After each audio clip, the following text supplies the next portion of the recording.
We'd like to call to order the regular governing board meeting of the Jefferson Elementary School District on September 25th, 2024 at, what is it, 7:01?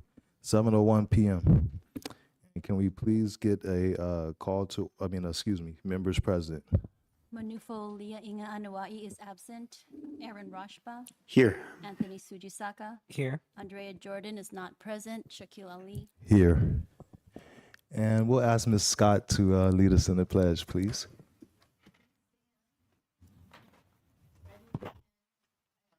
Allegiance to the flag of the United States of America and to the republic for which it stands, one nation, under God, indivisible, with liberty and justice for all.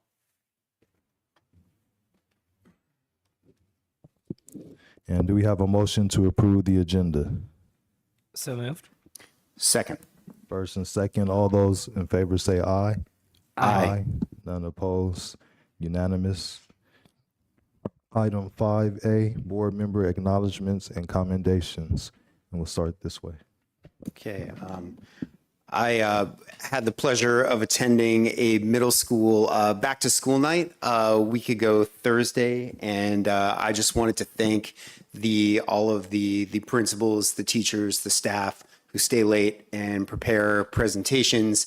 It's very valuable to us parents to get to meet all of their kids' teachers and actually step through that schedule on a 8-minute circuit. So we're getting our steps in, going class to class, but it was really well received. So thank you to the middle schools for doing that and the elementary schools the week prior. Thank you. I echo my fellow board member sentiments. All right, I'll go ahead and pass and superintendent comments. Yes. So I also attended all 3 middle school back to school nights very quickly because it was all within a short time frame, but it was great to see the turnout of families at those events. I do have 4 other things to share. Some great news. The San Mateo County Office of Education has approved our local control accountability plan, which is great news for us.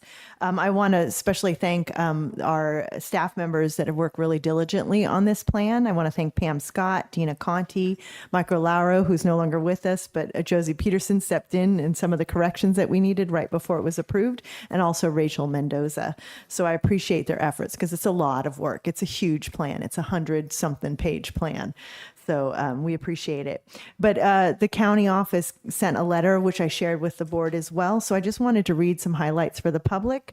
The San Mateo County Superintendent of Schools has approved your local control accountability plan for the 2024-25 school year pursuant to Education Code Section 52070.5D. Your board approved LCAP will be posted on the San Mateo County Office of Education website. The county office's review and analysis confirms that the 2024-25 budget adopted by the governing board on June 26, 2024 meets the requirements outlined in Education Code 42127C.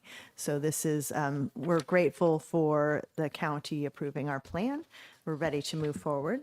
Another thing I want to mention is that our district received recognition from the California Positive Behavior Intervention Support, or PBIS, organization for excellence in implementing PBIS, Positive Behavior Intervention Support. 3 of our schools were recognized individually. 2 schools with the highest level, platinum level, which was Margaret Pauline Brown and Susan B. Anthony. So we want to congratulate those 2 schools. And Garden Village also received an award for the silver level. All of our schools are PBIS schools, and so these 3 schools also received additional recognition. Another information I want to share. So last night we had 2 information sessions, online virtual information sessions for the community to learn about board governance as well as by trustee area elections, possible transition to that. So those meetings or those sessions were recorded and they are now on our district website. If you go to the district website and find governing board, California Voting Rights Act, you'll be able to go to a web page that has both recordings as well as a link to a form. So if people want to give input, they weren't able to attend, they want to watch the recordings and give input, there is a place for them to do that. And I'll also be sending communication out to all families tomorrow to give them the link to the website, et cetera. So we also, tomorrow night, we have a couple events, but the one that's for the whole community is Immigration Night, and it's at the Jefferson Union High School District, just a block away at their new office located at 123 Edgemont Drive. It's from 5 to 7 p.m., and it's a lot of resources for our families.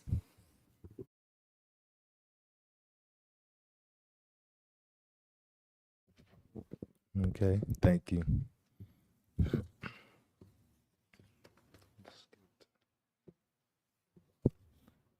Item 5C, persons wishing to address the board. This portion of the agenda is available for individuals to comment on or address the board on any issue that is under the board's jurisdiction and not on the agenda. The maximum time allowed for any speaker is usually 2 minutes. We have no speaker cards. Thank you. Item 6A, consent agenda. Do we have a motion to approve the consent agenda? Motion to approve. Second. We have a motion and a second. All those in favor say aye. Aye. This is actually Roll call. a roll call because there's a resolution. Sorry about that. Mr. Rashba, Aye. Mr. Sujisaka, Aye. Ms. Jordan, Aye. Mr. Ali. Aye. Unanimous. Item 6E, resolution number 240925B, Week of the School Administrator. The administration recommends adoption of resolution number 240925B, designating the week of October 13th through 19th, 2024 as Week of the School Administrator. If I may add, I just want to acknowledge our administrators. This is a very challenging job, but it's also a very rewarding job. And often we don't show our appreciation to them as much as we should. And so I hope you'll approve this resolution to honor them the week of October 13th to the 19th. Okay. Does anybody want to read the resolution, or do you want to share the responsibilities? What do y'all think?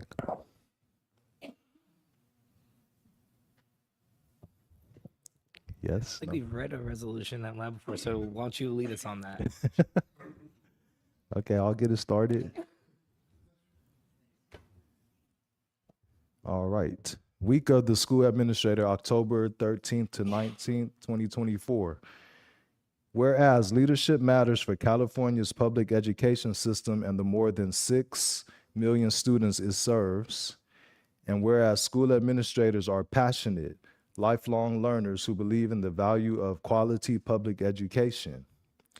And whereas the title, quote, school administrator, is a broad term used to define many education leadership posts, superintendents, assistant superintendents, principals, assistant principals, special education and adult education leaders, curriculum and assessment leaders, school business officials, classified educational leaders, and other school district employees who are considered administrators.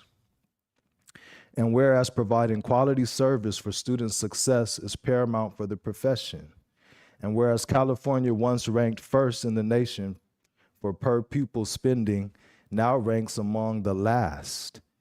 And whereas voters have proven that public education matters by approving local and statewide school funding measures, and whereas most school administrators began their careers as teachers, the average administrator has served in public education for more than a decade. Most of California's superintendents have served in education for more than 20 years. Such experience is beneficial in their work to effectively and efficiently lead public education and improve student achievement.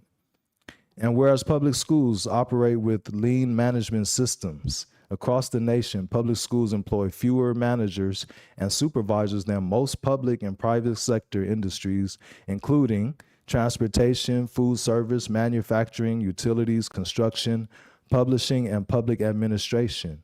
And whereas school leaders depend on a network of support from school communities, fellow administrators, teachers, parents, students, businesses, community members, board trustees, colleges and universities, community and faith-based organizations, elected officials, and district and county staff and resources to promote ongoing student achievement and school success.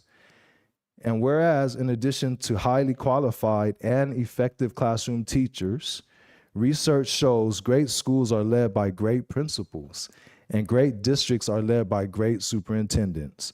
These site leaders are supported by extensive administrative networks throughout the state. And whereas the state of California has declared the second full week of October as the week of the school administrator in Education Code 44015.1, and whereas the future of California's public education system depends on the quality of its leadership. Now, therefore, be it resolved by the Jefferson Elementary School District Board of Trustees that all school leaders in the Jefferson Elementary School District be commended for the contributions they make to successful student achievement. Passed and adopted this 25th day of September 2024. Okay, next time you all are sharing that. So now I thought it was fitting. I mean, you said that you wanted to really highlight this, so I think it was good for us to hear all of that. Okay. I concur. Thank you for reading the resolution. I think it's really worth our thinking about the invaluable contributions that our all of our school administrators and leaders make, and they are absolutely essential to making our schools not only run, but great places to learn and work. Any other comments? Okay, do we have a motion? Motion to approve. Second. A motion and a second, and this is a roll call vote. Mr. Rashba, Aye. Mr. Sujisaka, Aye. Ms. Jordan, Aye. Mr. Ali. Aye, unanimously approved. Item 6D, Summer Program Update. Ms. Jennifer LaRock, Program Director of Expanded Learning and Staff Supports, will provide an overview of Summer 2024 learning programs and enrichment activities. If I may just correct, it's actually 7D, Okay, just for the record. all right. Oh, yes, sorry, 7D. Good evening. I'm back. Jennifer LaRock, Program Director at Jefferson. Nice to be here this evening.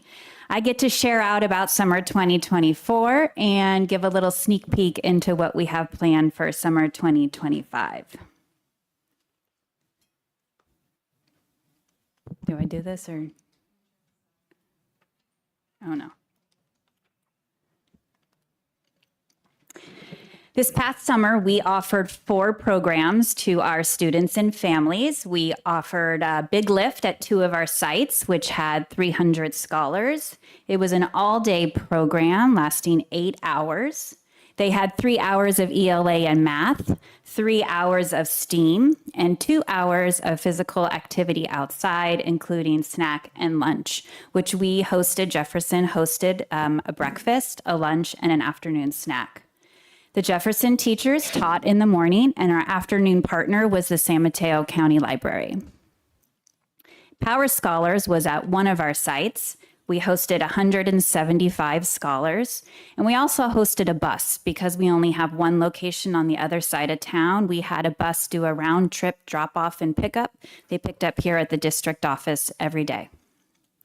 This program was 9 hours. They had 3 hours of ELA and math, 3 hours of enrichment, and then 3 hours of physical activity, which included snack and lunch.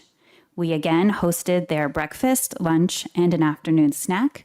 We had Jefferson teachers teaching in the morning, and our afternoon partner was the YMCA. We had the Boys and Girls Club at one of our sites, Woodrow Wilson.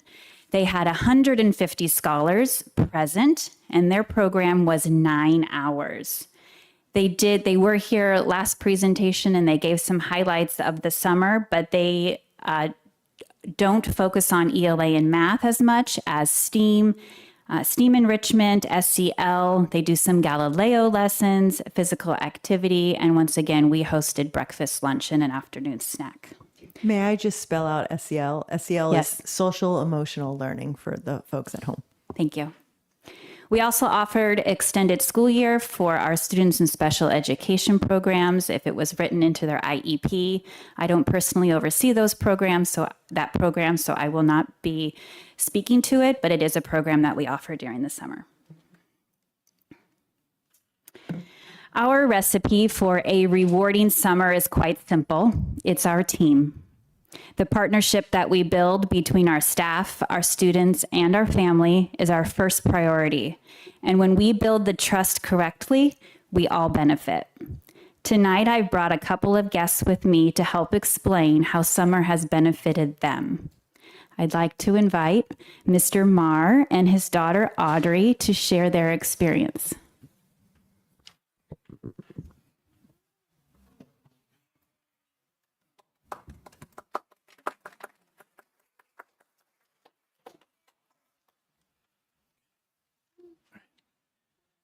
Want to say hello? No? Okay. Now we're a little shy. You want to stand? You want to stand there? Do you want to say anything? Not right now? Okay. Well, thank you for having us. Just a little bit about us is that we actually adopted Audrey from Taiwan. And we brought her from Taiwan to America in December last year. And we were very fortunate to get into Thomas Edison, and we live down the block, so it's really great to just be part of this community. But she's been a participant. Sorry, it's a little bit more than the summer program, but she's a participant in the after-school program as well at Thomas Edison, and continued into the summer. And so if she wasn't so shy right now, you get to hear her speak, but she's, when she came here, she knew very little English, and when she started second grade, the teacher didn't even know that she didn't know English when she first came here. And so a big part of that is just because we've been able to get support in after school, continued summer learning through the summer program, and the nice thing is that because the programs essentially are continuous, she, is familiar, even though it was at Daniel Webster, she's like, is this Thomas Edison? Because color scheme's kind of the same, the structure is all kind of new, but I think most importantly, it's like the staff, our teachers from the district, some of the staff from the after school program were also the staff at the in the summer as well. And so, and then her friends that she made were in the program too. And so it just, I used to work for a youth organization, and we did summer school or summer camp and after school. And just knowing that with her coming to a brand new country, knowing nobody, and having a safe space, positive adults to look up to that care about her and care about her development. She was ready to speak tonight, and but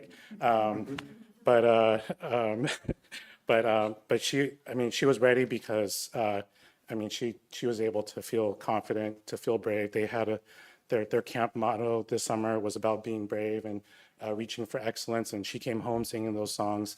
And so I just am so grateful for the program and the staff, and to Jennifer for having us. She's in second grade now. We're hoping to keep going, until middle school and high school and college. I saw the board goals. I'm like, we in 6 months we've experienced 2 of them. So thank you. Yeah. Okay, thank you. Okay. You're welcome.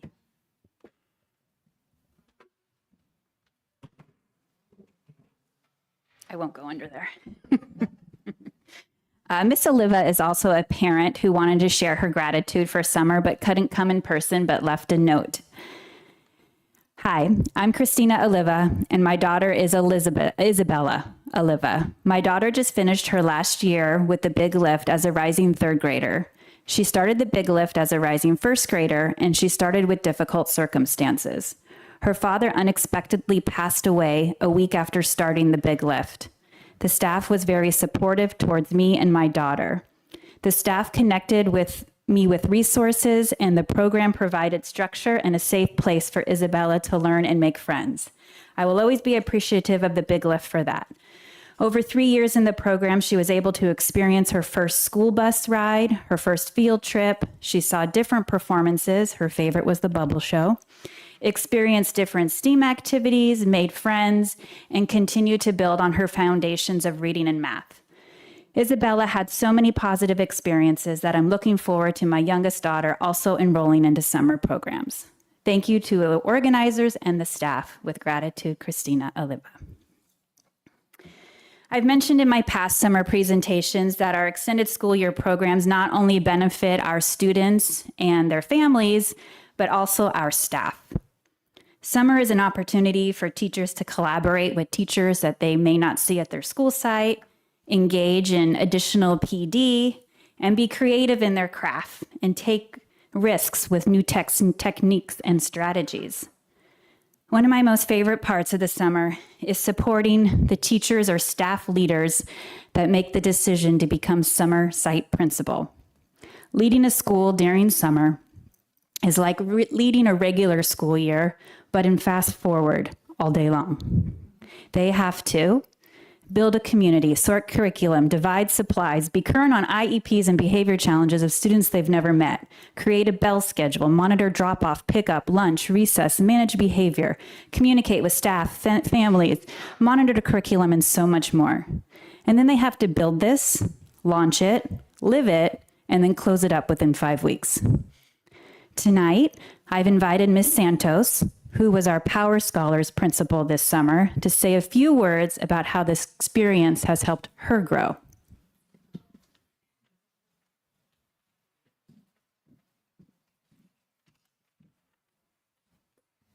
Thank you, Ms. LaRock. When you were listing all those things, I was like, yeah, I did do all those things. It was quite a whirlwind in those 5 weeks. Good evening, everyone. I'm Luisa Santos. I'm currently the Community Schools Coordinator, but I'm here to speak tonight about my experience as one of the summer school principals. It was at Power Scholars Academy at Thomas R. Policita. My experience as summer school principal has been invaluable in preparing me for leadership within the district. Through this role, I have gained a deeper understanding and I found a deeper empathy of a school administrator's joys, challenges, opportunities, and just the overall operations of a school. Some of the key takeaways I gained from the experience: the value of building relationships. Strong relationships are essential for effective leadership. I focused on building relational trust with our staff, students, and families, and I learned to value listening to their perspectives. I also learned the value of clear and open communication. It was crucial for my success with my working with our team. I worked to improve my communication skills and to ensure that information was shared effectively with all stakeholders, especially our families. I also learned the value of collaboration. I want to shout out former JESD teacher, Mary Echo, who was my instructional coach. We co-led the program together. We supported our staff, and I wouldn't have done it without her. She was my rock throughout the program.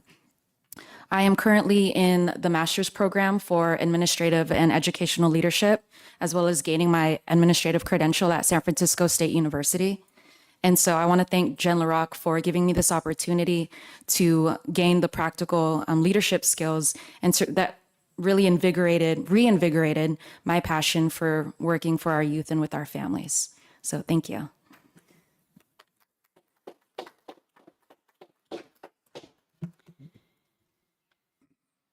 Being under the guidance of the Big Lift and their funding has brought our district phenomenal opportunities for our staff, students, and community. In our K-3 Big Lift program, we have been able to provide it for 8 consecutive years, and consecutive is a key word there, as we were the only in-person school program in San Mateo County in the summer in 2020. Big Lift was a launching pad for 7 of our teacher leaders who became administrators within our district. We've added an additional 1,600 hours of academic support for our scholars, and we've offered 2,400 spots for scholars during the summer. And the big lift combined with some ELOP funds, that grant has put over $1 million in our teachers' pocket for summer work. We've learned so much from being a big lift partner, and we feel that it's time to take our learning and our experiences to the next level and truly customize our summer program to meet the needs of our students, families, and staff. We're moving away from the big lift next summer. Their funding we're moving away from, and the guidelines that we're moving away from will allow us to customize our own Jefferson summer. Stepping aside from the big lift also allows for other county districts who have not had summer benefit of the big lift guidance over the 8 years to now have the funding opportunity. And since we have funding available through ELOP, we thought this was an opportune time. We are very excited to give you a sneak peek into summer 2025, Camp Jeff. Summer 2025 will be built very similarly to our last 8 years of successful programming, but we will now have the freedom to choose the curriculum that we believe will provide more scholar success. We will have the ability to choose appropriate assessments to guide the teacher's instruction, and we will have the ability to choose staff professional development that will not only benefit the teachers during the summer, but throughout the school year. Families will see a seamless transition, and alumni staff will be able to help build Camp Jeff into a successful summer program. I don't have all the details for Camp Jeff 2025 at this moment, but I am excited to begin the process, which will include involving our team, the students, the families, and the staff. Thank you.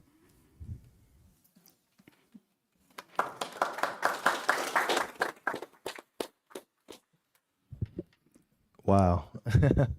So I'll start over here for any questions or comments. Actually, just questions. Okay. I had a question, but you did say that you didn't have all the details. So That's my out. I guess my question would be then, is it possible that as you start to get details that we get updated so that we are prepared for what Camp Jeff 2025 actually looks like? Of course. And Yes. thank you for your presentation. Really excited to see all that we've done, and hopeful that we have the same success with Camp Jeff as we did with the Big Lift. Thank you for the presentation. I'm very excited for Camp Jeff already. I have 3 questions. I'll ask one now, and I'll pass it to my fellow board trustees. So actually going back a little bit further to last summer, did this serve all of the students as families that wanted to be a part of it? Did we have wait lists that didn't get filled? What are our plans for the future? If we had a wait list, it was very minimal. What happens is lots of times we accept everybody and families do get put on a wait list. Then once we realize who actually attends and who does not attend and maybe did not tell us they were not attending, we start calling people off the wait list. And some of those families, by the time we call them and get them off the wait list, they've already made alternative plans. So they therefore did not need the coverage. But if we had a wait list, it was very minimal. And we did not have a wait list in 4th through 8th. Excellent. All right, I'll pass it to my fellow board trustees. Okay. Thank you, Ms. Larock. Great presentation. I'm so glad to hear about the successful summer that we had and look forward to hearing about plans for Camp Jeff. I guess my question is about the numbers, and Camp Jeff is replacing Big Lift. So are we going to have Power Scholars and Boys and Girls Club again next year? And then would Camp Jeff, about how many students would it serve? Would it be about the same, more, less? Yes, we will still have Boys and Girls Club at Woodrow Wilson. To be determined if Camp Jeff is going to be K-8 or if it will remain to be K-3. ELOP funding currently funds, Power Scholars, so there wouldn't be any funding changes there. The only funding change would be in the K3. So to be determined if Camp Jeff will be K3 or K8. And what was your second question? Just about the number of students Oh, participating. same amount students served. If by chance we can find more staff with whoever our partner is in the afternoon and our Jefferson staff, and we can grow it, we have the funds to be able to grow it. So it will be staff dependent, but the goal would be the same numbers as we did last summer. Well, how about on the student side? Is there student demand if we had the staff for a higher number? It seems as though we get popular every year, and those that stay with us, our alumni, our 4th through 8th program seems to continue to bolster up. So I would believe there would be a student demand if we could find the staff.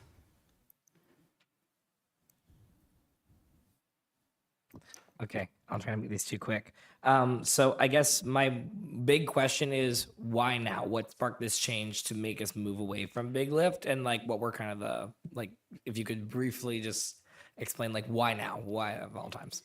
Sure. Feel free to help me out, Cindy. I think it's twofold. The first one is we have been in this grant for 8 years, and we have learned so much from the grant. And so much so that we feel that maybe we are surpassing some of the pillars that they focus on in our collaborative meetings with them, that perhaps if we backed away from it, it would allow funding for other districts to catch up to us. Secondly, we do have a nice chunk of ELOP money that we can spend on activities like this where we can't spend other places. And the Big Lift does come with strings attached. So there are some things that we cannot change, including who attends the program and who doesn't come to the program.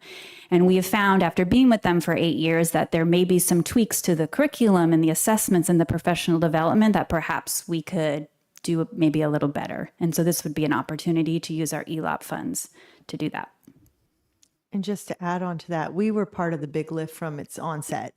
And we were, I think, one of 4 districts, if I recall correctly. It is now like 10 districts, same pot of money. So every year, the amount of funding we were receiving was diminishing, and we were feeling like we were able to move on. We gained so much. We were part of the beginning of the Big Lift. And so felt like we were kind of taking money away from other partners who didn't get to benefit from it. And it wasn't really a financial need anymore at that point. So we thought this was a good opportunity for us to allow other districts to join. We have our ELOP funds. We then can build upon what the Big Lift has supported us with to improve the program with what serves our district and have more alignment with the school year too.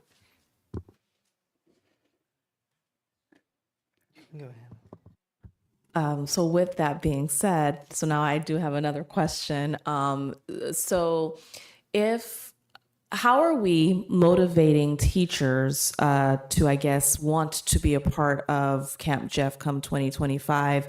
Because you did mention earlier that if we get more interest, that we could probably open it up based on the demand of the students. So what are we doing to I guess, advertise or get people to want to be a part of it? Well, I think this summer, for the first time, they are going to help us build it.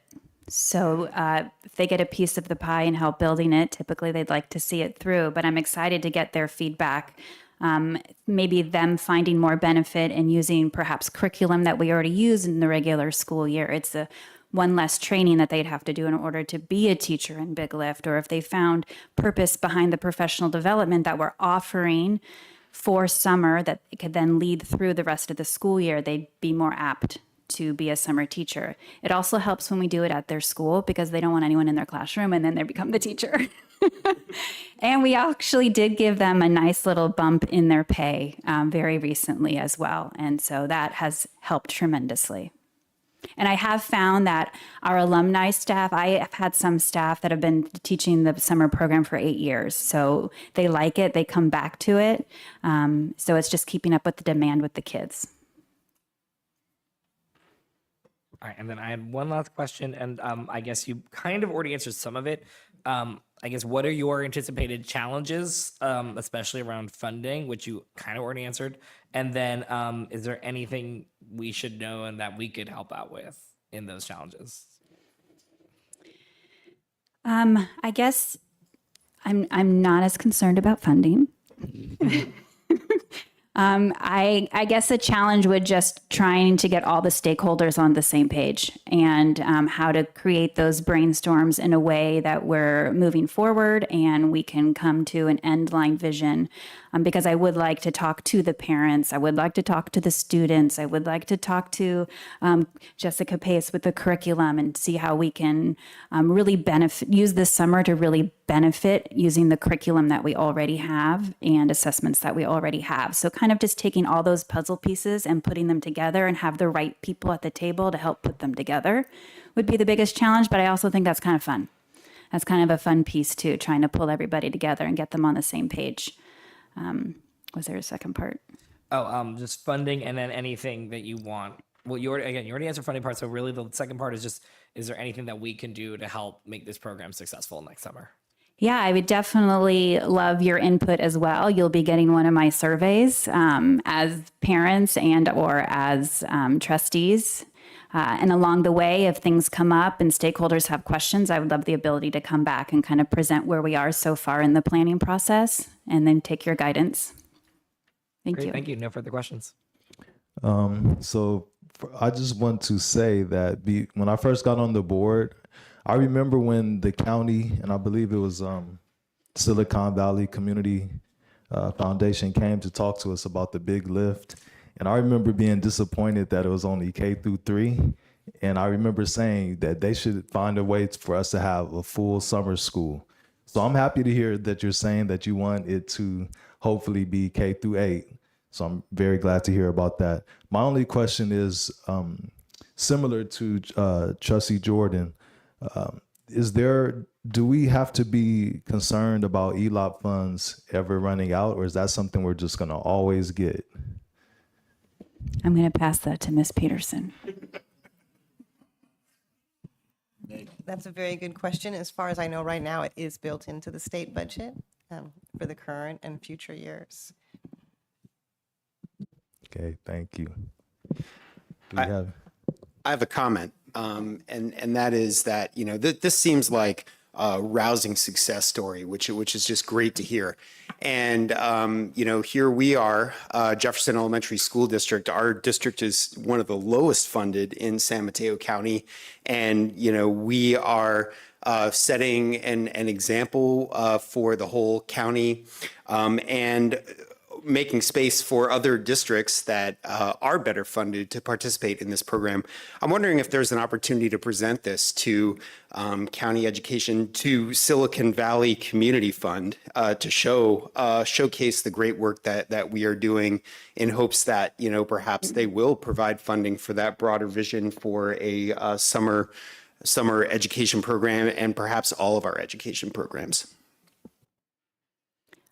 Can I make a comment on the non-question? I have been reached.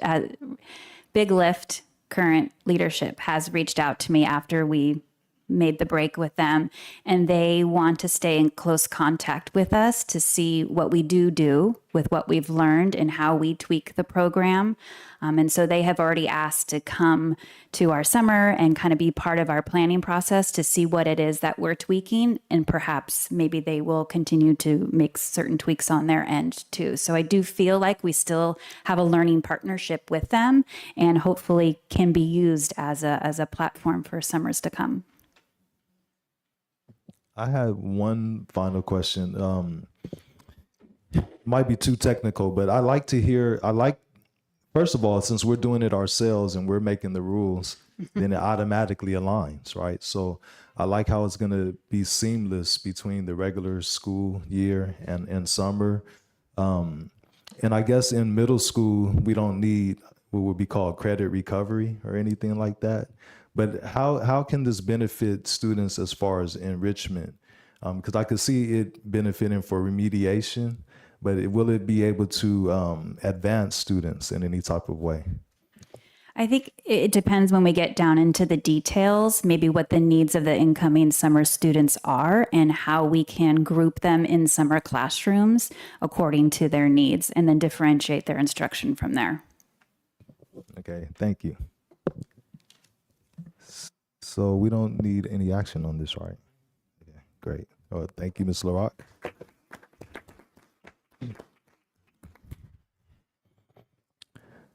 Item 7E, Single Plan for Student Achievement Highlights, 2024 to 2025. Do I need to read all of that? I have some comments on this. So we have three principals presenting tonight. The three principals presenting their SIPSAs or Single Plan for Student Achievement was already approved in June because they're part of a cohort that was identified as additional targeted supports and interventions through the state, which is monitored by the county. One thing I want to highlight though, so tonight they're just going to share a very brief, high level, 5-minute highlight of their single plans. And one thing I just want to mention is that they were identified from 2022, 2023 data. So it's lag data, it's old data. And most of them were identified because of chronic absenteeism. And if you recall, 2022, 23, that was kind of tail end of COVID, and we still had the mandates of if you have COVID, you're out for 10 days. Or if you were exposed, you have to stay home a certain number of days. And a lot of our schools were identified with a specific student group, students with disabilities, which is our most vulnerable population. And a lot of students, have their own health issues. And so coming to school was maybe dangerous for them because of exposure at that time. And some students didn't want to wear a mask because of sensory issues. So this is, I just wanted to give some context to how these schools were identified because of that time frame of what was happening. Since the last 2 years now, our chronic absenteeism has reduced and it is continuing to drop, and we have a lot of measures in place that we are addressing this issue. But I wanted to turn it over to our school sites to just share their highlights of what they're doing, but then also to give you context of how they were identified. So we'll start with Ben Franklin.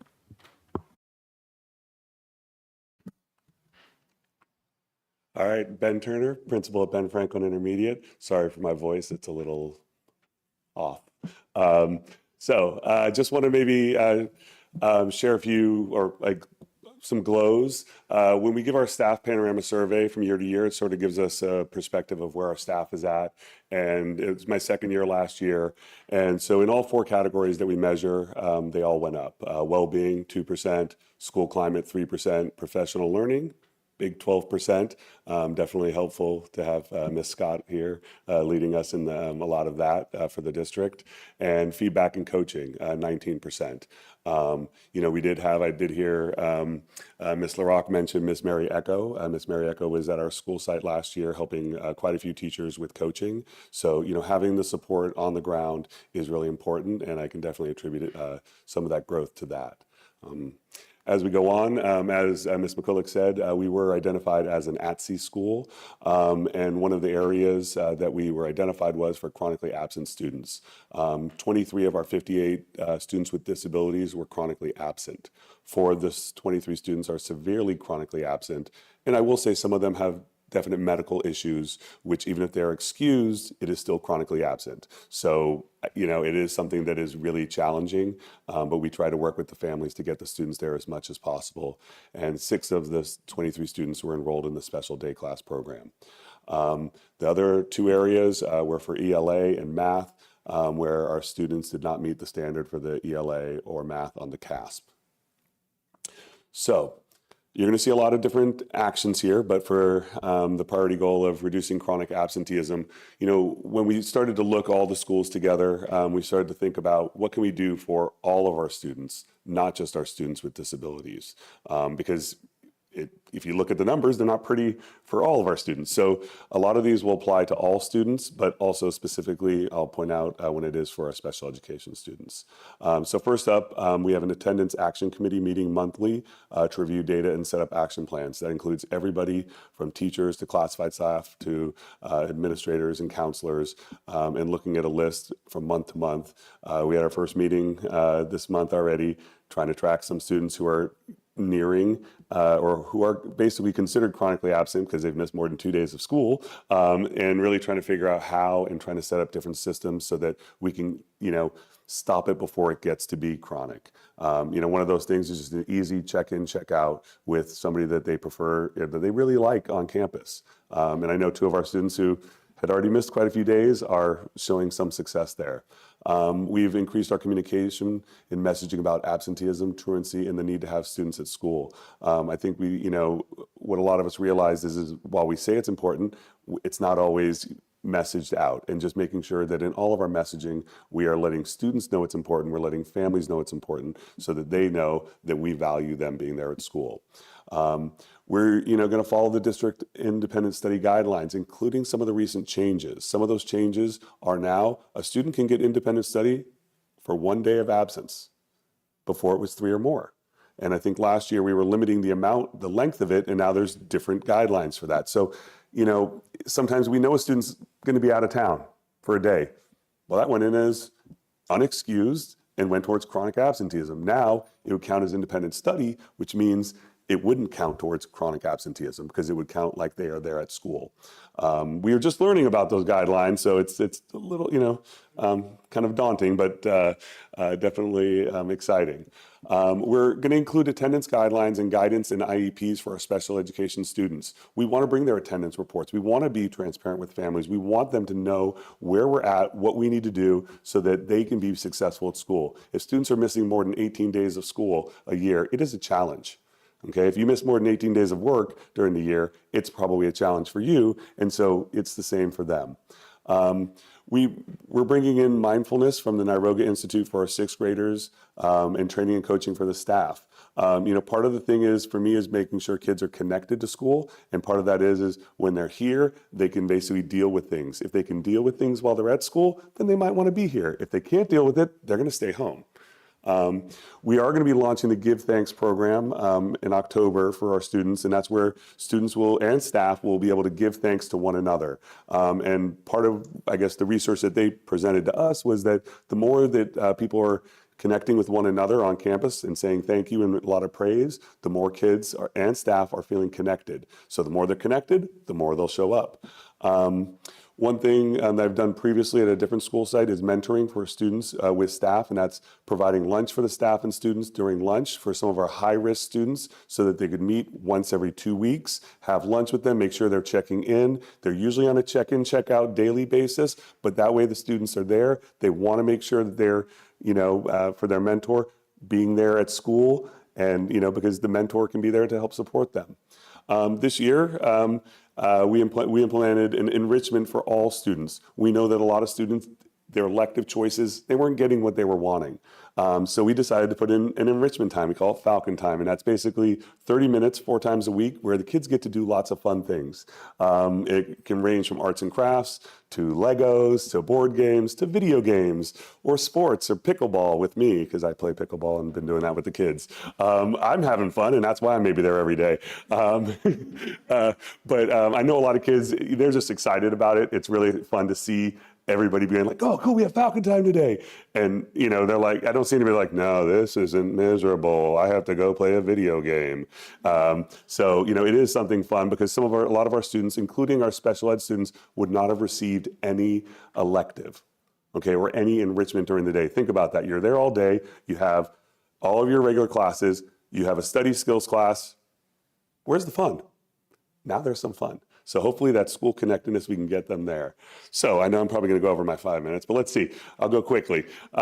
So to increase our ELA math CAP scores for all students, especially students with disabilities, one of the things that we want to do, and I know that we're doing it through a lot of our professional development at the district, but also we're going to be doing it at the school site, is making sure that we give professional development for general education teachers to ensure that all students with disabilities receive the proper accommodations and modifications in the general ed classes. Our teachers find it difficult, and they need training and they need support. So we want to make sure that they have it. It's not easy when you're sometimes, teaching 150 students and you may have 20 students with different IEPs. It's hard to manage. So trying to give them, easier ways to help meet those definitely would be helpful. We want to increase attendance rates. If students are at school, they have the chance to do better on the CASP because they're learning more. If they're not here, we know what's going to happen. We are setting up peer observations more often. Our teachers are going into each other's classes to see their practices. It's really important for them to see what the other teachers are doing. So what we did this year is we aligned all the preps to increase collaboration of the teachers. Okay, what that allows us to do is align the curriculum, use common assessments, and use data to inform instruction. This way, they can plan together, plan lessons, observe one another, okay, and then give feedback to one another about what's working, what's not. If they're looking at common assessments on the same lessons that they're teaching, then you can basically look and go, well, this worked over here and this didn't here. Let's take this practice and let's go with it. Okay. We also have the new iReady program, which helps create a personalized learning platform. Right now, some of our students are scoring in the kindergarten to second grade level in math and ELA. That's a lot. That's a lot of work to do. But with a little bit of help here, they can at least get the support that they need through this program if they're doing it with fidelity. As I said, we have had the addition of an enrichment class after school or at the end of the day, but we also added an academic enrichment class during the day. It is like a support class, okay? That support class provides support. They're usually anywhere from 5 to, I think, 12 or 13 students, depending on the grade level. They get academic support during that from a teacher. And on Wednesdays, they use the Pathful program where they get to learn about different careers and really maybe have an interest and want to be at school to learn. And see what their possibilities are in the future. Definitely curriculum PD for teachers. Our teachers are being pulled out a little bit for PD, which is great. Our teachers want to learn, they want to grow, and providing them that opportunity is something that we need to do. We also, district-wide, have a change in the leadership team to basically try and figure out, how can we sort of disaggregate, like, okay, let's look at the data action team. That's going to use Schoolitics, and we're going to try and figure out which students need help and what help they need and how to provide that for them. The instructional support team is basically going to be going into classrooms, looking at overall what we're doing well, what areas we may need support in, and then sharing that with the teachers so that we can come together for a plan for improving at a site-by-site basis. And then basically, if kids like the climate at the school, they're going to want to be at school. And if they're at school, then they can learn. So the last part is the climate and culture. Basically, have a group monitoring that, figuring out how can we increase, student engagement and student, connectedness to school, and, just wanting to be there. And so with all those things, hopefully, if they're at school, we increase the PD and the instruction, tier 1 instruction in the classroom, then some of those scores will go up. For specifically special ed students, I think providing opportunities where they want to be at school, because if they're not there, that's part of the problem, then they can't score well. And that's what we saw. So that's the brief overview. Okay, thank you. Do we have any questions? I was going to Or suggest you that maybe wanna- we have all of at them the end? present. So No we'll problem. thank you, Mr. Turner. We'll call up John F. Kennedy, Mr. Chu.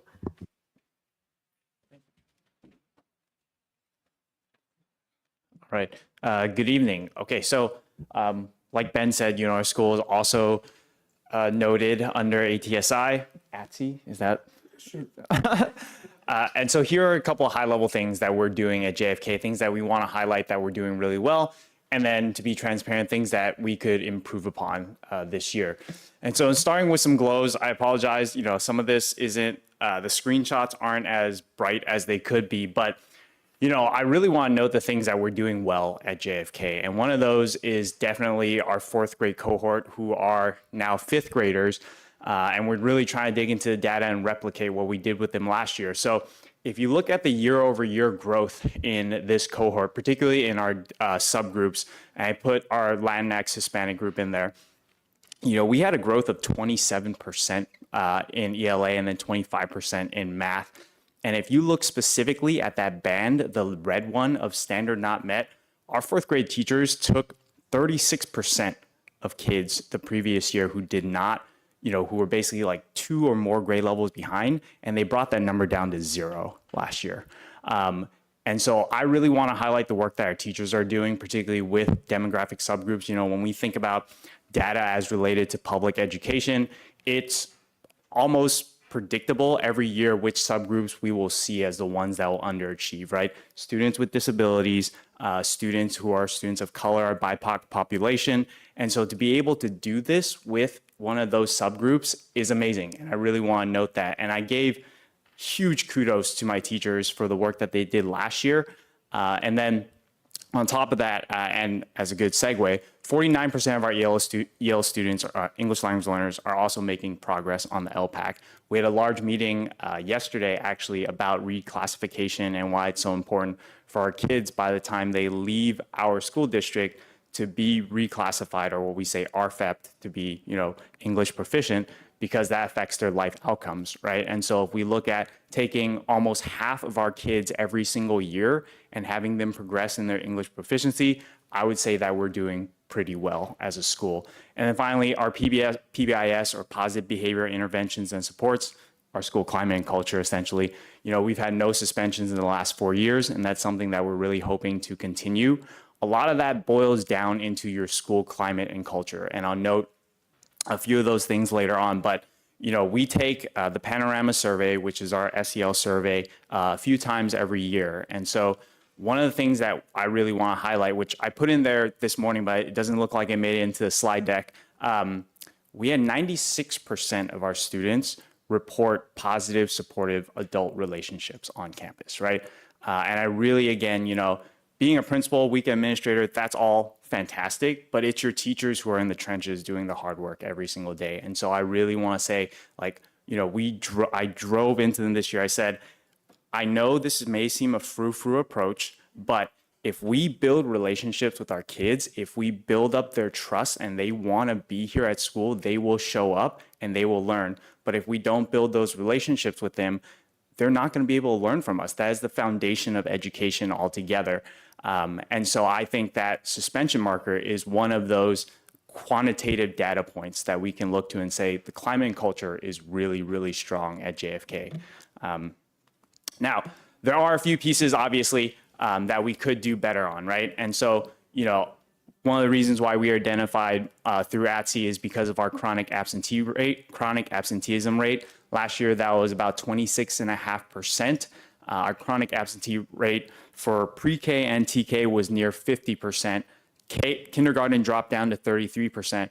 But I'll also say this, that's prior year data. And so, Sandy tells me not to do this because she's worried I'm going to stretch myself too thin. But I sub in a lot of classes, right? I've subbed every single day that I could this week, including today. I subbed multiple times last week. I've subbed in our STC classes. I've subbed in every single K and TK class already this year.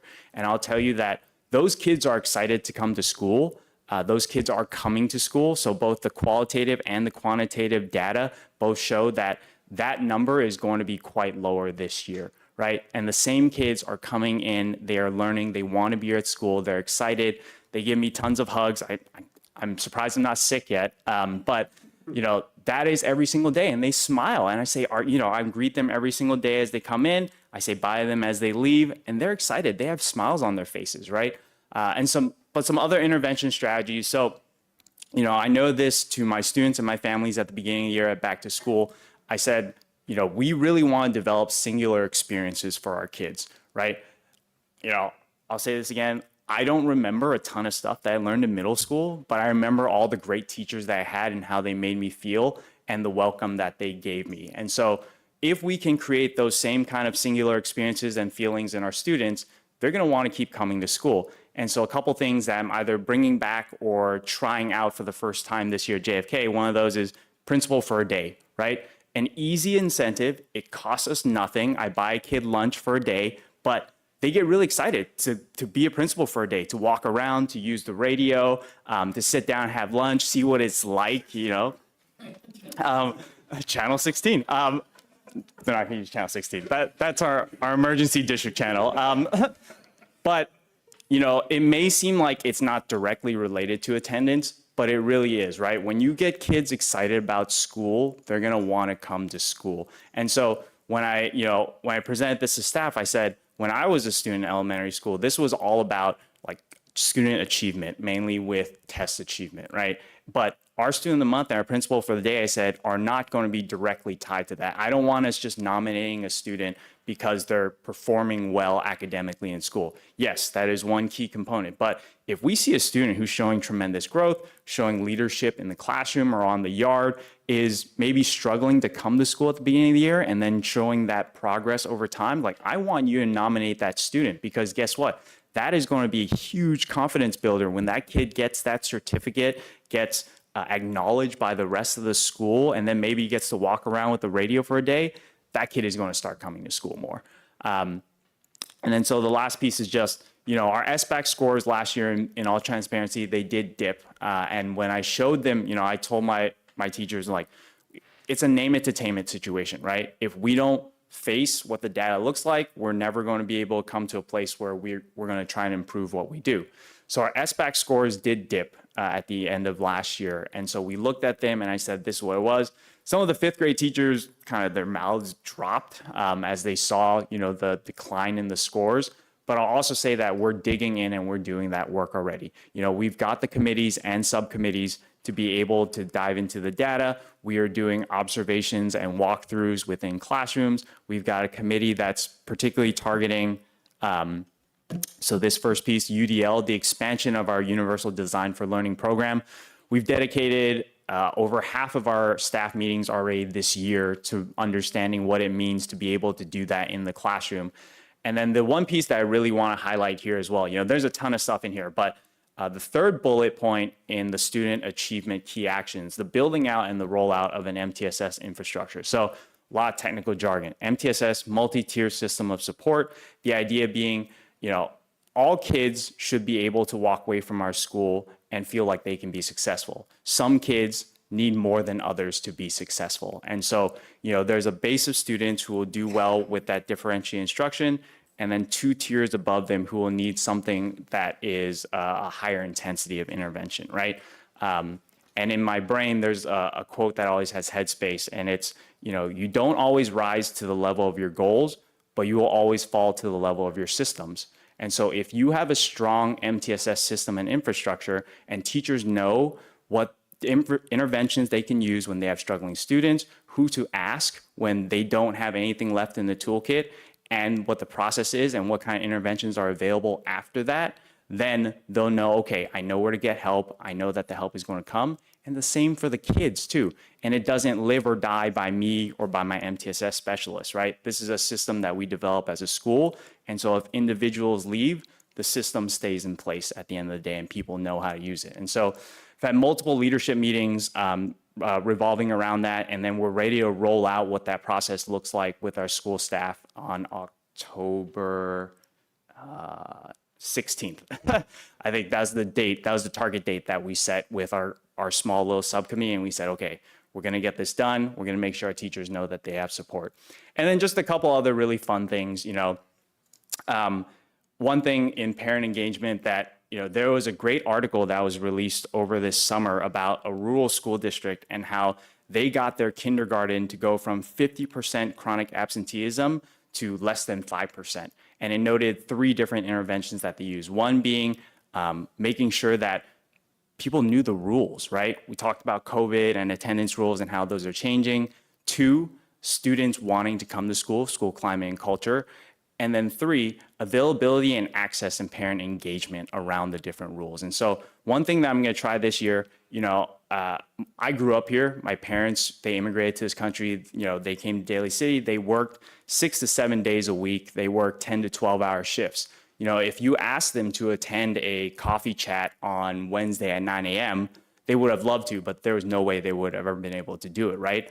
But I bet if I said, hey, I'm going to post up at the Starbucks on Safeway Sunday, like 9 a.m., come hang out with me for an hour, say hi or whatever, I would probably get a lot more people that would want to do that, and a lot more people who are available, even if it's just to say hi. And so that's one thing that I'm going to try as well, just to make sure that I reach as many folks as I can. And another way of just making sure that they understand this is a community that we build together. So I don't know. I think I kind of made 5 minutes, but thank you for your time. And I know that's a lot, but I also want to make sure I give time to my colleagues too.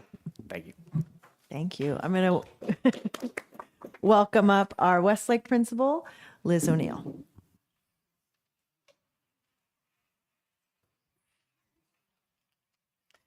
Excuse me, my voice is going as well, so excuse me. I guess it's just part of the job, right? Yeah. A lot of what I'm going to be saying is going to be similar to what you've heard. I will start off with our glows. One of the things that we are most proud of is that our 3rd grade CASP ELA grew last year by 10.5%, which was a huge growth for us. We've been working on foundational reading skills for the last 4 years. If you've heard about, I'm sure you've heard about the science of reading, just really specific teaching strategies on how students learn, brain, all of that. So this is the 4th year we've been doing that. Our teachers have been teaching that. And we really are starting to see the success with that. So we're really happy about that. One of our other biggest growths is in LPAC, we grew from 25 to 55% students that improved by 1 or 2 levels, which was a great growth. We've been doing, the teachers have been doing a great job. These have been being led by our MTSS teacher, our TIG teacher, but all the teachers are doing the work. So I just give big shout outs to everybody at Westlake. All right, so as you heard from the other schools, our biggest area of growth, our designation is for chronic absenteeism. Excuse me, I'm so sorry. I'm really not sick. It's just the after effects. So we've been pretty high with our chronic absenteeism. And our biggest areas are with the students with disabilities, which I know that Ms. McCulloch addressed that, a lot of the students with the highest needs, and with our with medical issues as well. So things that we've been working on this year, I'm using Attendance Works. We're sending out monthly letters every month to families with different themes about attendance, and Attendance Work does a great job with that. They're one of the few organizations that are actually vetted to work with ATSI schools, so we're really happy to have that. We're doing weekly attendance meeting check-ins between myself, the school counselor, and our attendance clerk, and we're looking for those students that that were chronically absent last year and are off to a concerning path. So we've been contacting those families either in person or by phone every week. It's been a labor of love. We've, like I said, we've done some home visits. We've we had our first SARB meeting today, which, thank you very much, Stephanie, SARB was a very positive experience. We had great meetings, had some great input and some wonderful ideas to try. So it was a really positive experience. We are also just trying to get students more engaged at school, wanting to be there. Excuse me. So we are having the creation of some student-led clubs, like Ben Turner, my level of expertise is not going to be pickleball, but I will be leading the dance parties. So we can switch off one day if you want. So I will be doing the dance parties. So I'm really excited about that. We have 8 events already planned besides the monthly PTA meetings. So really excited about that. Teachers are contacting families and just to check in and say, hey, we noticed they were out. Is everything okay? So we're getting everybody involved and hoping it makes a difference.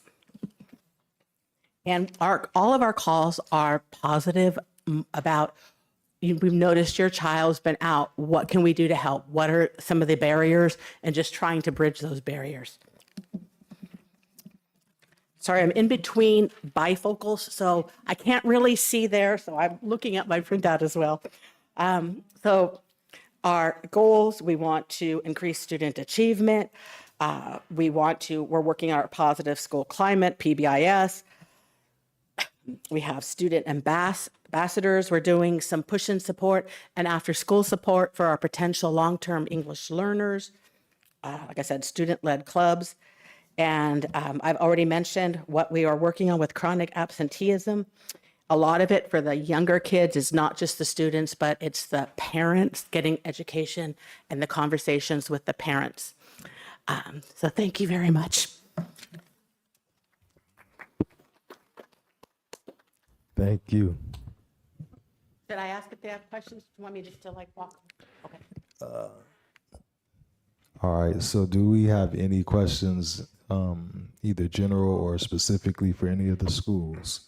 We'll start on this side. I have no questions. I simply wanted to thank the principals for coming here tonight and sharing information about their schools. I think this is so important. You know, we can find some of this reported as data on websites, but it's just really important to hear the context behind it and all that you're doing to celebrate your glows and improve on your grows. So it's much appreciated. Thank you very much. Yeah, so I have no questions either. I just had a few positive comments I wanted to say. Well, first of all, 2 of our principals, thank you for coming up here with no voice. Again, working at a school site, that's what happens regularly. So thank you for Mr. Chu for specifically doing highlights. That's something that we like to see. We can read the slides, but we do like when you have 1 or 2 things you really want to highlight, and that makes it go faster and then gives us the information we want to know. And then thank you for Ms. O'Neilly being the only presentation that has been under 5 minutes. I felt like I was rushing behind. No, we actually appreciate that because, again, we can read the information, so thank you. We appreciate it. So I do have a few questions. One of them is a general question, and I think Superintendent Mikulik, maybe you can answer this question. So what is the independent study, the policy change? And maybe you don't have to say that now, if we could maybe get provided what that policy change has been. And how are we, and I guess the real question that you can answer now would be, how are we communicating that out to families? Because I know that's a little tricky depending on how you announce that could have them not coming into the school. But how are we also educating? Because I know Mr. Turner had mentioned a lot of that was kind of new. And so how do we ensure that everyone is kind of up to speed and that we're maybe ensuring that everyone understands? Because change is hard. And sometimes you remember things from previous and you're like, oh, wait, no, never mind. As of 30 days ago, it's not that anymore. And so how are we ensuring that our staff and principals are aware of that? This is hot off the presses. So we are still developing simplified guidelines because, of course, the state gives really in-depth guidelines. And so we're rolling that out slowly with our sites, with our office admin. Like you said, we don't want to promote take independent study because being in the classroom is the best place to learn. However, there are circumstances where families do need to take their child out for, family reasons. And so in the past, It used to be they had to be out for 3 days or more in order to qualify for independent study, which is working on activities at home, school activities at home that are equivalent or close to what would happen in the school day. It's really not equivalent, but it's close, or we try to. But because of these new guidelines, we now can recapture some of those attendance rates for students that are absent maybe one day. Maybe there's a long weekend that they are going to spend time with family members. And so now that one day, we can recapture that attendance rate, and it doesn't affect the students' attendance rates for our chronic absenteeism because they're asked to still do work. And a lot of it is really with this new program with iReady for our 3rd through 8th grade students. It's personalized learning, so students can go do that. It's a web-based program, so they can do that anywhere and work at their pace and still have that learning happening. And so that's also been a game changer for us with this independent study, so we can have students working in English language arts and math on iReady when they're independent, as well as reading and doing some writing practice. So that will help students still capture some of that missed learning they might have. It's not the same as being in school. So we really don't want to encourage families to do independent study, but it is an alternative when there is no other option for the families and they have to be out of the school. And to comment on that, I just want to say I'm actually excited to see the change, mostly because I think during the pandemic, it was very apparent that students learn differently. There were some students that actually thrived learning on their own at home. And so I think when I became a school board trustee, there was a statement that was made in one of the trainings that the school system hasn't changed in over 100 years. And so this is a step in the right direction to allow for there to be equity in the way that students learn if they cannot be in the classroom, even though I know we want them in the classroom. Some of them may actually continue to learn or even learn more if they're not being instructed. Trustee Sujisaka said, we can read the slides. And I think that's something that, some teachers also teach differently. Some teachers may read what they're seeing, and some students are like, I could have read that on my own. And so I want to make sure that we are being equitable in the sense that we are allowing students to learn how they learn best and not based on what the rules and regulations are, because that is what they have to do. So I'm excited to see this change, and I'm excited to see how it rolls out, and excited to hear feedback from this rollout. And hopefully we still get students in the classroom, but they're not missing out on the learning from being absent from the classroom.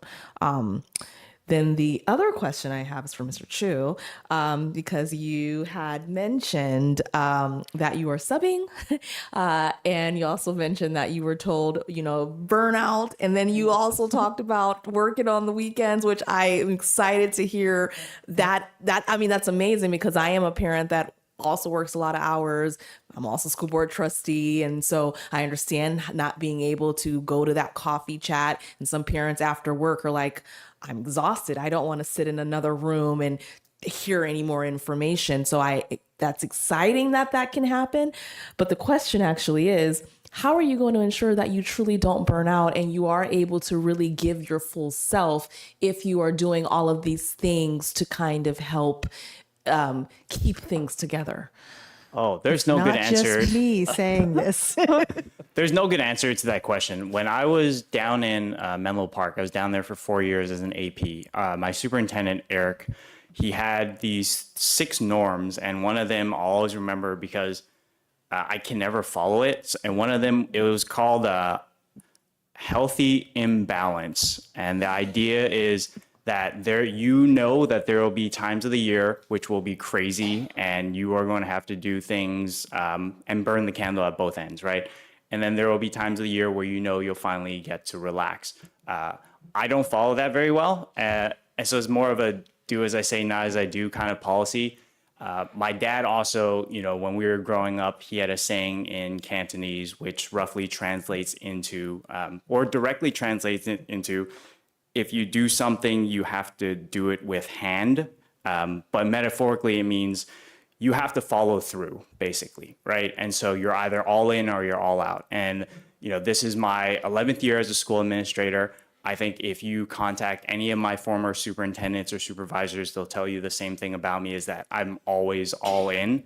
And that's what my policy has always been wherever I've gone. So I'm happy to do those things. Sometimes my partner gets a little upset that I work so late and I'm on basically like 5 a.m. until 9 p.m. every day. But I'll also say that, you know, I said it when I was confirmed by the school board, is that I'm really happy to be back home. I get to work with kids that are growing up like I grew up. They have parents who are doing the same things my parents did. And, you know, that is honestly one of the most fulfilling things that I've done in my career so far. And so 11 years as an administrator is a very long time. But, you know, this has probably been one of the greatest starts that I've had in those 11 years. Thank you. You technically did not answer I know. the question. I appreciate your dedication, and I encourage you to do things for yourself to ensure, even though you are passionate and dedicated, because even though you may not say you're burning out, I'm sure you're tired, and we want you to continue to show up for 11 plus more years doing what you're doing. I appreciate it. Thank you. And then I have one last question, and this is for Mr. Turner, and this should be an easy question. It's more so, we talked about the professional development. Is it everyone gets professional development, or are we waiting for the teachers to come and identify where they may feel like they need extra support? So right now, the district is providing a lot of the professional development. I believe all teachers are getting it, possibility not PE, if I'm correct. Okay. Yeah. Perfect. Thank you. No problem. And then I have one comment, but I open it up to another.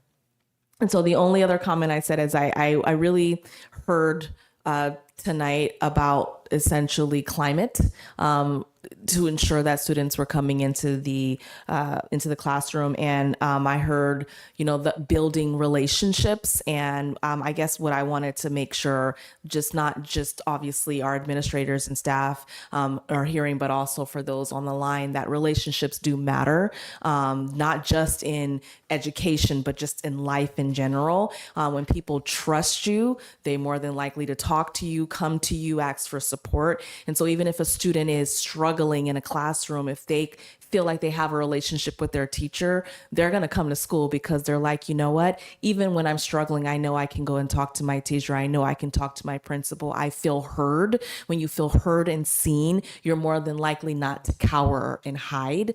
And so I'm really excited to hear that you guys are really focusing on relationship building, especially with this generation, which I have children and I'm like, I have no idea what you're talking about. What is this music?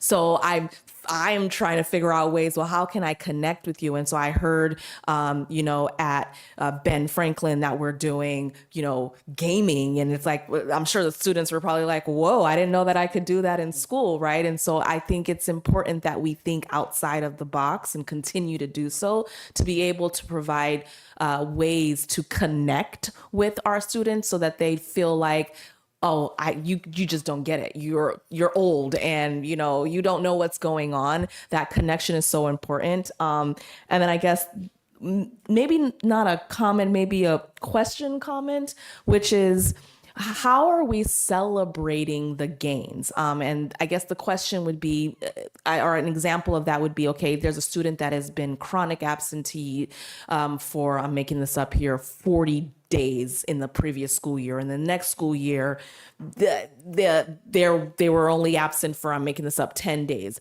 How are we celebrating? Because I also realize that sometimes, you know, I'm making this up, you're having like events. I think one school said they're having like 8 events. I think that was Westlake. And okay, so how do we say, hey, you know what, we want to really celebrate you. Thank you for like coming to school, or you did not miss any days of school. Like, how are we celebrating to ensure that now they're like, oh, you know what? If I go to, like, they're going to call my name. Not on, what was that, 16? The call 16. Not on that, but like we're on the speakers and we are like, I guess, celebrating that our students are doing better. We're celebrating that cohort, you know, for our Latinx students are doing better versus just showing the numbers. How are we celebrating them? And I believe that's happening at our school sites in various ways. Is that correct? Perfect. Awesome. Thank you.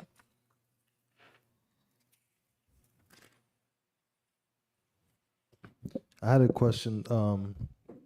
So the California Department of Education put those schools into that classification, right? And then the county is supposed to monitor that.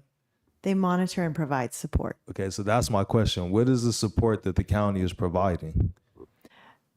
Do you have?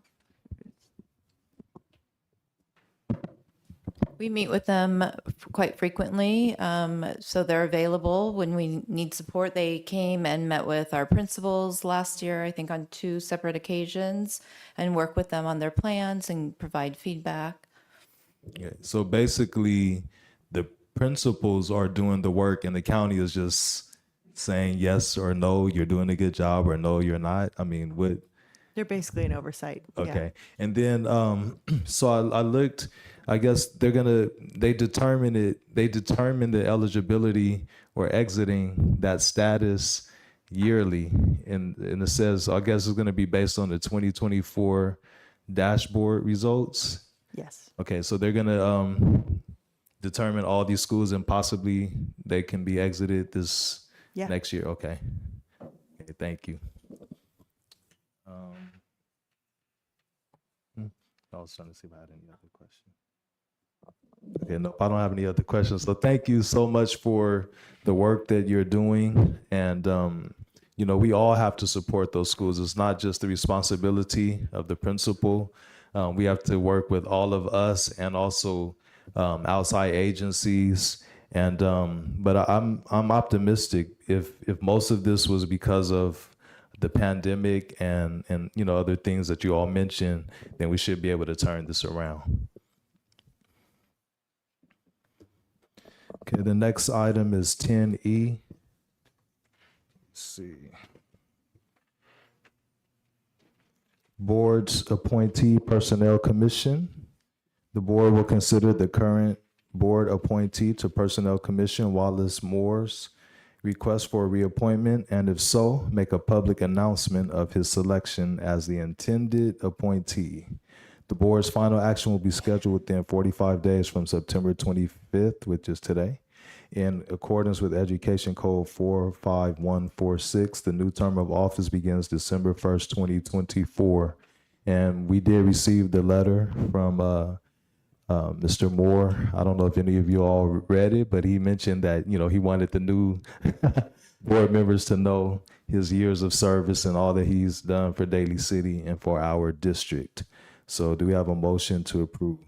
Before we have a motion, I actually just had a quick question about the process. So like, I know we're getting a reappointment request from him. Or if someone else did want to do, just this is just for information. So how would they also submit a letter to us, or how would that, does that go through you all? How does that work?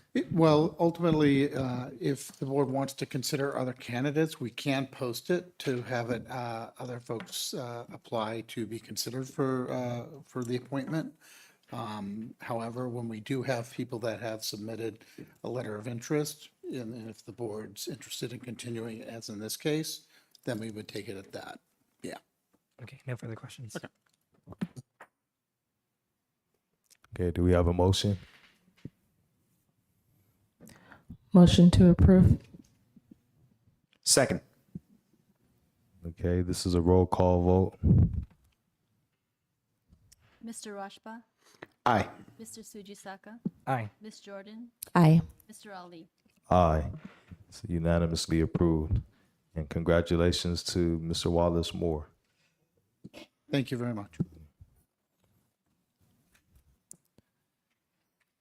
Item 11, governance team member comments, reports, future agenda items, and board meeting reflection. We'll start this way. Thanks to all who came, stayed through the end, and presented tonight. It was wonderful to hear from a parent and a very young student, teachers, district staff, and many of our administrators who we will be honoring in October. Really enjoyed the presentation of the SIPSAs, learning about what you're doing at your school, and really enjoyed Ms. LaRock's presentation on our summer program. great hearing all the good work happening in JESD. Thank you. Yeah, I echo my fellow board member sentiments. I also had a couple other thank yous. Thank you to the principals who presented tonight. Thank you also to the school sites and principals that have identified their events for us. So we're gonna try to attend as many of these events as many board members and cabinet members as we can. So we appreciate that everyone's submitted those events to us. For anyone who doesn't have any specific dates, please let us know. We'd love to attend and really get a sense of what our school sites are during those events. And election season is out there. Educate yourselves and go out and vote. Thank you. I echo my fellow board trustee sentiments. I also wanted to acknowledge that this is Banned Book Week. And as a reader myself, I encourage people to go out and read books by people from different cultures and backgrounds than their own. And honestly, celebrate those voices, even though we are getting some pushback from people that don't want those voices, our stories heard. I think it's important to see the world from a different view than your own, because you will be honestly more empathetic to the way people are because you understand that they have come from a different background or experience than your own. So I encourage people to go out there and read as much as you can. It will open you up to new adventures and experiences that you may not have been able to from an actual physical standpoint. So, and with that, it was a great meeting. Once again, I'm very pleased with where we're going with the summer programs and Camp Jeff. So I'm excited to attend hopefully at some point in the summer and see how it's going. And also actually that's it. Superintendent comments. Yes, I wanted to also thank Ms. LaRock for her presentation on the summer programs. She's instrumental in the success of the program. I mean, she really develops it, works with all the partners, make sure that the staff is filled and they're trained. And so, and she's been doing it since the beginning. And so, I really appreciate her work and her efforts, because she's instrumental in making it a successful program and the transition to Camp Jeff. So thank you. And then also thank you to our principals tonight for their presentations. We have some great momentum in our district right now, and it is, a big part to their leadership and their efforts, and also to the teachers that are stepping up. We're making some big changes, and we appreciate, it's tough, and there's, some discomfort. You're getting out of your comfort zone. And so we just appreciate everyone kind of staying the course and sticking to it, and making sure that we're holding true to our values and keeping the best interests of our students at the forefront, always. So I just want to thank everyone for that. Yeah, I remember also now what I was going to say is thanks to Nicole Anderson for facilitating the talks last evening in regards to elections in general and the function of board members and why we're even here and what we're doing for the community and our students. And as always, we keep our interest in our focus on the best interests of our students.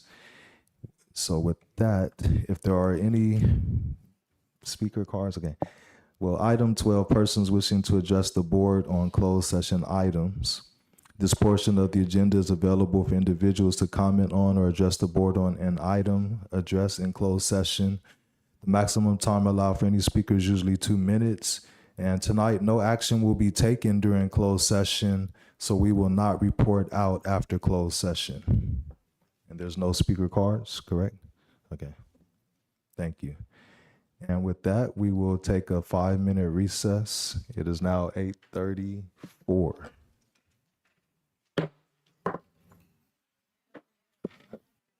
Thanks, you guys.